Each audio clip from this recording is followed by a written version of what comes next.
Hi, I'm Rachel. Welcome to my channel, La Bricoleuse. If you've made a structured garment like a corset or a boned bodice, you're probably familiar with spiral boning. Its double spiral structure makes it notoriously difficult to cut, but I'll demonstrate two different ways to do it.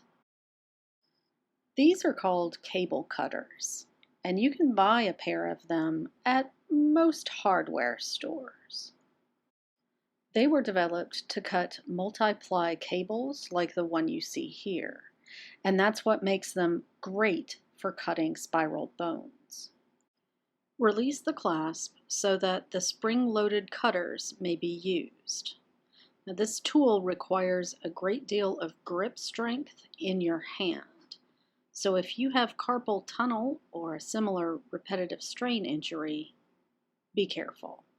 You may need to clean up the cut end with a wire cutter before tipping the bone.